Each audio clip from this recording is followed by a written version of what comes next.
पिछली कड़ी में मैंने आपको बताया था कि किस प्रकार एक व्यक्ति ने आत्मिक ग्रुप में मार्गदर्शक किस तरीके से रोल प्ले करते हैं उसके विषय में बताया। उसने अपने मार्गदर्शक का नाम शैटो बताया। अब न्यूटन का सवाल था, क्या शेंटो तुम्हें शरारतें करने देता है? वो तुम्हारे ऊपर लगाम नहीं कसता है? जैसा कि मैंने पहले भी बताया था कि मार्गदर्शक एक तरह से टीचर का रोल प्ले कर रहे होते हैं हमारे आत्मिक ग्रुप में। तो वो किस प्रकार से इस रोल को प्ले करते हैं? जैसे धरती पर टीचर होते हैं तो उनके हाथ में डंडा भी होता है, उनका कुछ कभी वो डांटते भी हैं, तो वो किस तरह के टीचर हैं? इस पर उस व्यक्ति का जवाब था, शेटो के हाथ में डंडा नहीं होता, वो हमें उपदेश नहीं देते और इसीलिए उन्हें हमसे बेहतर नतीजे मिलते हैं। क्या तुम शैटो को एक सलाहकार की तरह देखते हो जो कभी कभी निरीक्षण करने आता है,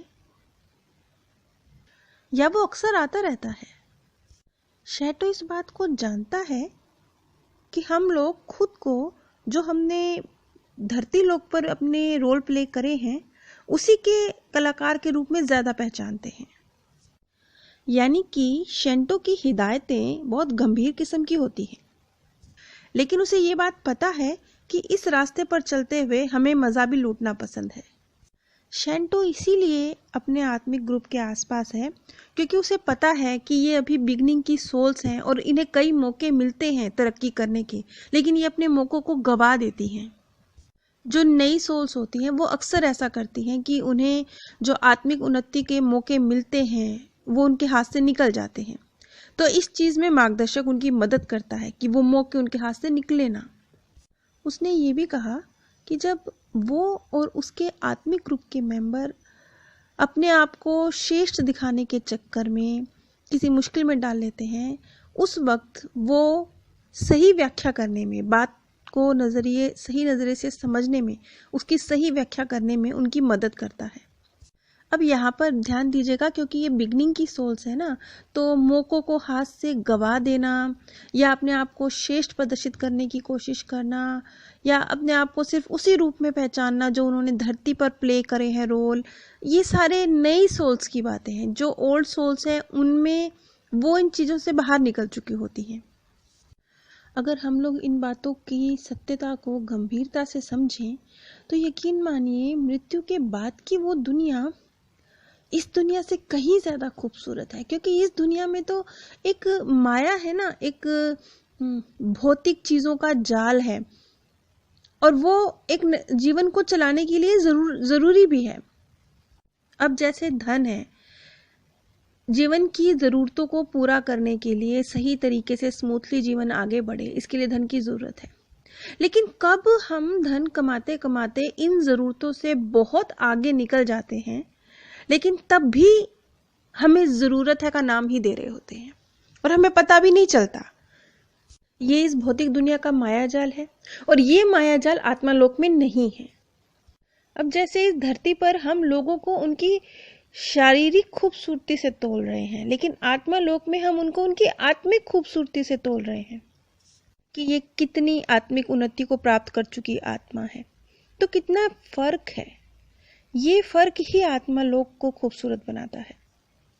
अब लेकिन क्योंकि आत्मालोक में सब सुलझा हुआ है, स्पष्ट है, हमें अपना आत्मा रूप पता है, इसीलिए वहां तरक्की की गति धीमी है।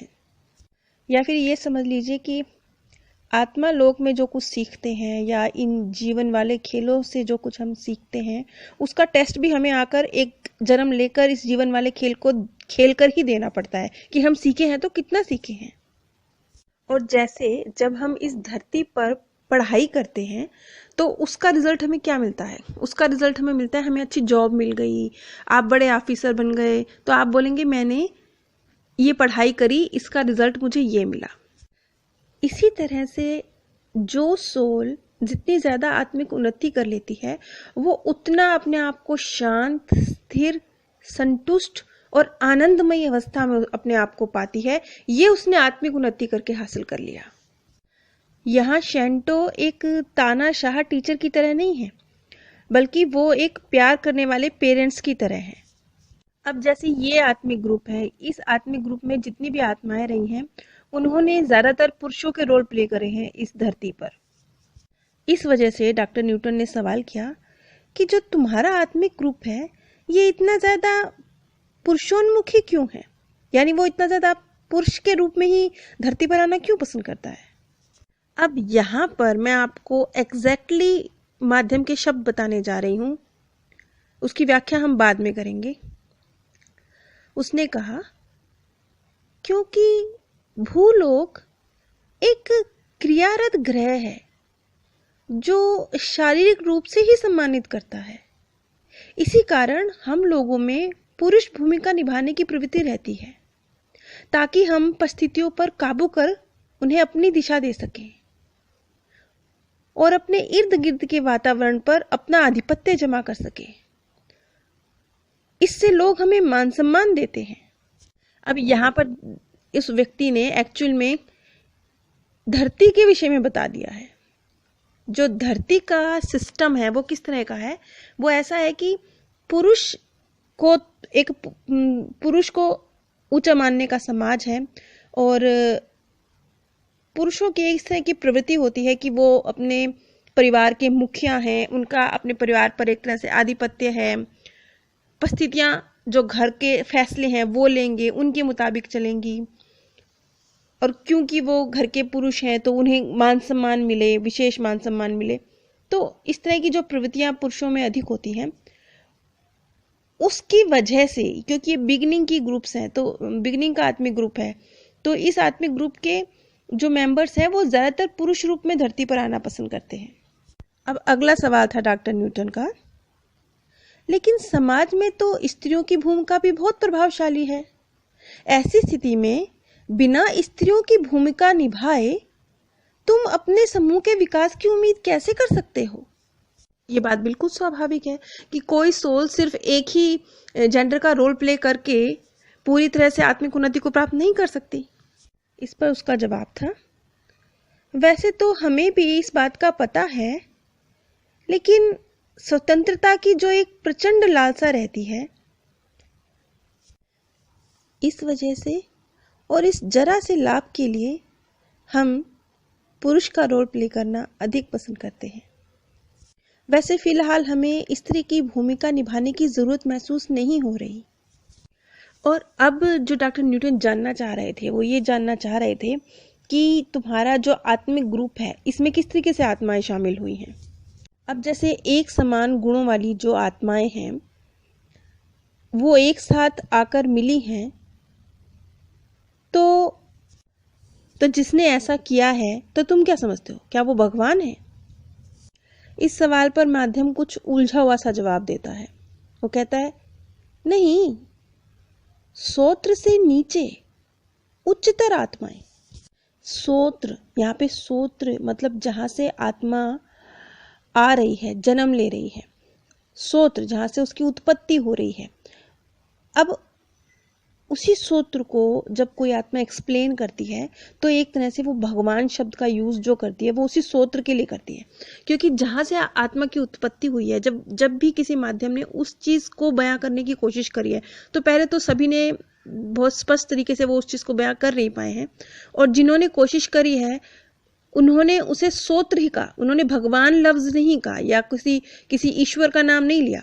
उन्होंने कहा कि सोत्र से नीचे। अब यहाँ पे सोत्र से नीचे से मतलब है कि नहीं, जो हमारे ग्रुप का निर्माण है वो हमारे मार्गदर्शक से ऊंचे स्तर की जो आत्माएं हैं, उनसे भी उच्चतर आत्माएं हैं, उन्होंने एक समान गुणों वाली आत्माओं के इस आत्मिक ग्रुप को एक साथ किया है। सोत्र ने नहीं किया, सोत्र से नीचे की आत्माएं हैं जिन्होंने किया है, और जिन्होंने इस आत्मिक ग्रुप का निर्माण किया है, आत्मिक एक जैसे गुणों वाली आत्माओं को, एक समान स्तर की आत्माओं को एक ही आत्मिक ग्रुप में स्थान दिया है, उसको नाम दिया गया है योजनाकार। अब अगली कड़ी में मैं इस चीज़ को स्पष्ट करने की कोशिश करूंगी कि किस तरीके से जैसे आत्मिक ग्रुप है, एक आत्मिक ग्रुप है, उसमें कुछ आत्माएं हैं, कुछ भी 8, 10, 15 आत्माएं हैं, उनमें से कुछ आत्माएं बहुत तरक्की कर लेती हैं तो वो दूसरे ग्रुपों में शामिल हो जाती हैं और कुछ नई आत्माएं उस ग्रुप के अंदर एंटर करती हैं। तब स्थिति किस तरीके की होती है? कुछ ऐसा समझ लीजिए जैसे 10th क्लास के बाद बच्चे डिसाइड करते हैं कि अब हम साइंस लेंगे, कॉमर्स लेंगे या आर्ट्स लेंगे। उसके मुताबिक उनकी जो क्लासेस हैं अलग हो जाती हैं, उनका जो फ्रेंड सर्कल है वो अलग हो जाता है। यानी 10वीं तक वो किसी और ग्रुप के फ्रेंड थे, 11th में अगर वो किसी और सब्जेक्ट को चूज कर लेते हैं तो वो किसी और ग्रुप के दोस्त हैं। इसी तरह से आत्मिक ग्रुप में भी चेंजेस आते रहते हैं। इस समय मेरे दूसरे चैनल पाथ ऑफ हैप्पीनेस पर सेम सोल मैनी बॉडीज़ की सीरीज़ चल रही है, जो कि ब्रायन विस की रिसर्च पर आधारित है, जिसमें हम प्रोग्रेसिव थेरेपी के ज़रिए यदि हम कुछ हद तक, क्योंकि ये तो हम जानते हैं कि प्रकृति का एक नियम है कि हम भविष्य अपना नहीं देख सकते, लेकिन जितना भी हम देख सकते हैं वो उससे समझने की कोशिश करेंगे कि किस तरीके से हमारा वर्तमान हमारे भविष्य से जुड़ा हुआ है और हमारे वर्तमान के फैसले भविष्य के ऊपर असर डाल रहे हैं और भविष्य में जो होना है वो हमारे वर्तमान के फैसलों पर असर डाल रहा है। ये सब किस तरीके से एक दूसरे के साथ चेन की तरह जुड़े हुए हैं। हमारा भूतकाल, वर्तमान काल, भविष्य काल, ये सब एक दूसरे से अटैच है। किस तरीके से हम एक दूसरे की लाइफ में एक दूसरे को उनके लक्ष्य तक पहुंचाने के, तरक्की करने की वजह बनते हैं, सबब बनते हैं, एक दूसरे की लाइफ में रोल प्ले करते हैं। इस चीज़ को हम सेम सोल मैनी बॉडीज़ की जो मेरी सीरीज पाथ ऑफ हैप्पीनेस चल रही है उसके थ्रू समझने की कोशिश करेंगे।